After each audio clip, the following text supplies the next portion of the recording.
Once upon a time, the entire world decided that the Rolex Submariner was the ultimate sports watch. We can't be sure exactly why. Actually, we can based on historical records. But the Sub has always been considered as one of the most iconic and versatile sports watches ever made. The green bezel version of the Sub has gained quite the cult following because it's pretty much the only other steel Submariner that isn't black. Considering that the Sub has existed since the 50s, Rolex is playing an unbelievably long game here. Between the two watches you see here, there are a few similarities, but also quite a few differences. Let's try and answer the ultimate riddle. Which of these is best?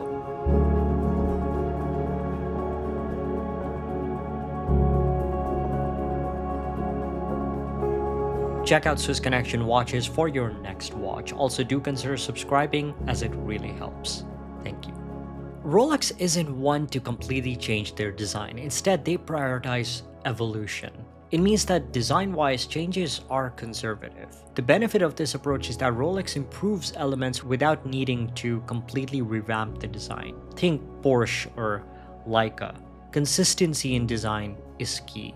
The green bezel Submariner offered an alternative to most people who wanted a steel Submariner that wasn't monochromatic, a splash of color for those that didn't take their watches to the depths of the ocean and wanted something to spruce up their outfits. One of these two was released in 2003 and the other 17 years later. And you don't have to be a Rolex expert to visually identify which is newer. It's the shinier one. But there's a whole community of collectors out there that prefer the older 16610 Kermit to the newer 126610. The first appearance of the green bezel Sub or Kermit was in 2003.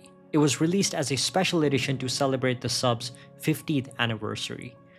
Besides the obvious anodized aluminum bezel insert, there were also a few smaller changes that weren't as obvious, like the beefier set of hands and applied indices. The Kermit came in a 40mm 904L stainless steel case with a thickness of 11.9mm, a lug-to-lug of 47, and a lug width of 20mm. You got 300 meters of water resistance and the trademark Rolex Cyclops over the date window.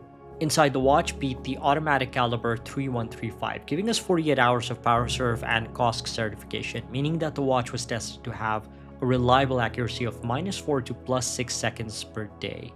It's been their workhorse movement since 1988. Prior to this newest iteration, we had the reference 16610LV. That watch came with both a green ceramic bezel and a green dial. But what makes this new reference an absolute hit among enthusiasts is that it detracts from the bolder lugs and maxi case of the Hulk. Thankfully, Rolex decided to move away from the maxi case in favor of going back to its Submariner roots. Which leaves us with what is said to be the best of both worlds, the reference 126610LV or Starbucks. It comes in a 40.5mm 904L steel case with a thickness of 12.1mm, a lug-to-lug of 47.6mm, and a lug width of 20.8mm. Like the Kermit, it has 300 meters of water resistant sapphire crystal and the iconic Cyclops at 3, but now a newly improved bracelet. Powering the watch is the new automatic Rolex caliber 3235, which now has an extended power reserve of 70 hours when fully wound and is now chronometer certified to Rolex's own standard of +2 -2 seconds per day. Yes, Rolex went ahead and created their own standard because the industry standard was just not good enough. At face value, they are what I would call same but different. So what is the difference? Visually, the first thing you'll notice is the bezel. There's a slight difference in the shade of green used. On the Kermit, the insert is created out of anodized aluminum with a metallic green shade. On the Starbucks, the insert is now made of Cerachrome, which is the brand's own proprietary ceramic, with an engraved 60-minute scale coated with PVD platinum.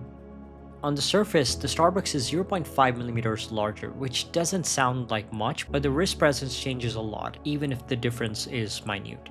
Look deeper and you'll find subtle evolution from the Kermit to the Starbucks. On the newer version, you'll find more rounded crown guards, a slightly thicker case, and an overall square feel. Tolerances are also tighter now, with closer margins from the bracelet to the case. On my 6.2-inch wrist, the difference is quite noticeable, with the Kermit having a neo-vintage appeal and sizing, while the Starbucks has a more modern, bulkier, and a bit more robust feel and look when you handle it. Although both bracelets do offer quality, the newer version just feels a little bit more solid. With the older, you still get that neo-vintage bracelet feel. There are fans in both camps, with many loving the pleasant rattle of the bracelet on the 5-digit sub as compared to the more clinical one found on the newer iteration. The in-house caliber 3235 in the Starbucks is the evolution to the caliber 3135 in the Kermit. Most notable improvements include the power reserve bumping up to 70 hours. However, in true Rolex fashion, they didn't just stop there.